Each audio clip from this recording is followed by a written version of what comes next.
gorgeous.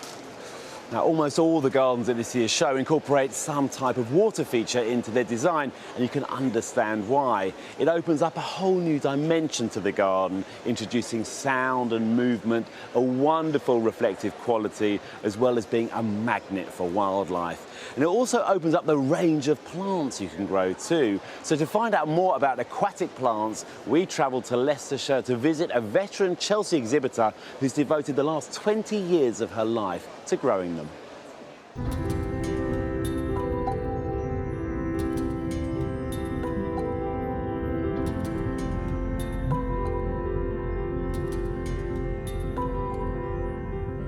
I love to see water in a garden.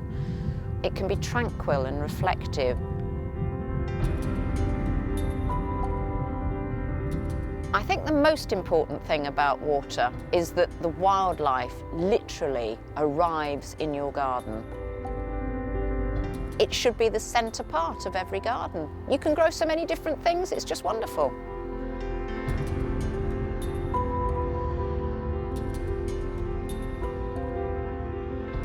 I'm Linda Smith and I run Waterside Nursery.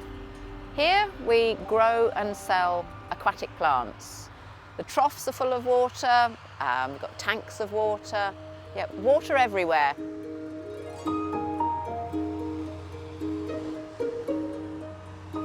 I think a lot of gardeners come to aquatics because they want to create a haven for wildlife. Sometimes it's nice just to enjoy what water brings to the garden. And just being able to see these newts come back every spring, it's just lovely. We should probably do some work. So much of a waste of time, but so much fun.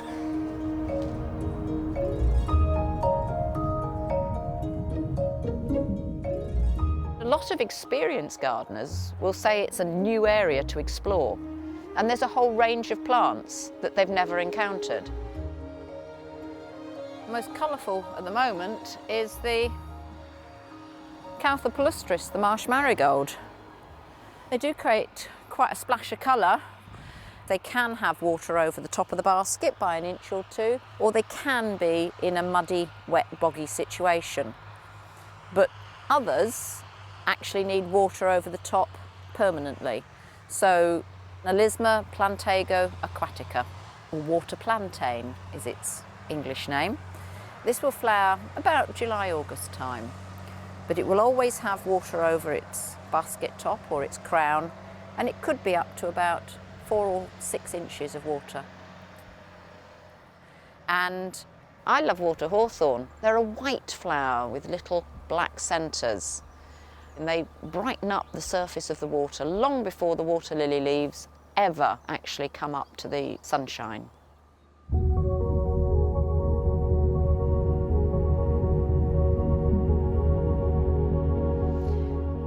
Chelsea this year is going to be a bit different for us. Since we were at Chelsea in 2016, we've moved the entire nursery. The first thing we had to do was level an area of ground. The whole area was at the same height as that lower field. So all this has been raised up to make it flat for us. We've moved every trough, every plant. We transported probably more than 20,000 plants, about 0.9 of a mile from one end of our village to the other. So it's all a bit daunting because everything we knew about how to prepare our plants for Chelsea isn't the same anymore.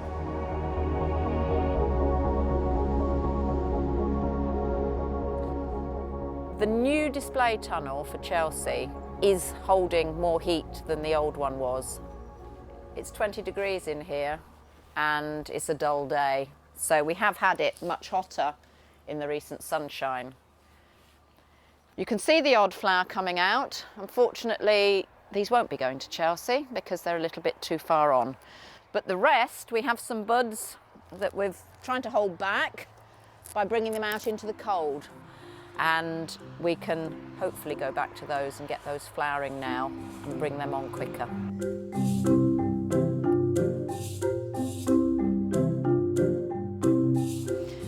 Our Chelsea display is based around an L shape of ponds. There's quite a lot of water there. I think it works out at 800 gallons, which is about 3.5 tonnes worth of water.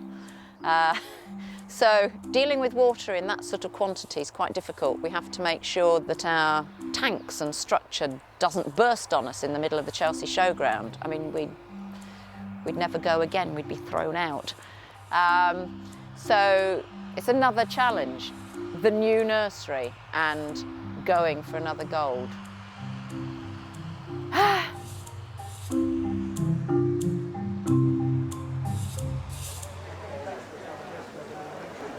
So Linda, did you get the gold? We did, yes. Yes, we're thrilled. Congratulations. Yes. As you know, I've been coming to this stand for years. Yeah. And I've never seen it look so colourful. There seems to be more flowers here than ever. Well, the water lilies have loved the new tunnels and the sun, the heat that we've had this year. The Animopsis has done really well this year, Animopsis californica. It really liked the extra heat from the new tunnels. And would that normally be in bud at this time? Yes, we're pushing to get flower on Yeah. it normally, and this year it's really out and flowering well. I mean, but the combination of iris and primula on the banks of the pond, I mean, it just looks stunning this year. Just they sort of have an internal glow, don't they? Yeah, they've done really well. They've really flowered up nicely. It's been great this year. Some of the other flowers actually love the heat too much. Right. Went over a bit too early. Got to plan B and brought the outside ones back in for a quick burst of extra heat. This is all the smoke and mirrors, isn't it, of the Chelsea exhibit? These are just some of the runners and riders. They are the very best. Yeah, you've got hundreds to pick out, just the dozen or so that come of each variety, yes. And you've left how many plants back at the nursery that could have come here? More than we brought. Yeah.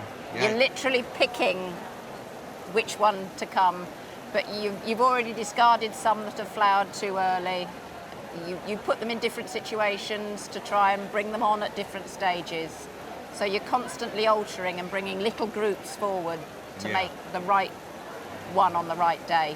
So you've got a team, Yes. you've got the new nursery. Wonderful team. Are you going to come back next year with a lake, Linda? Oh, well, please, no. Nothing bigger, I don't think we can stand it.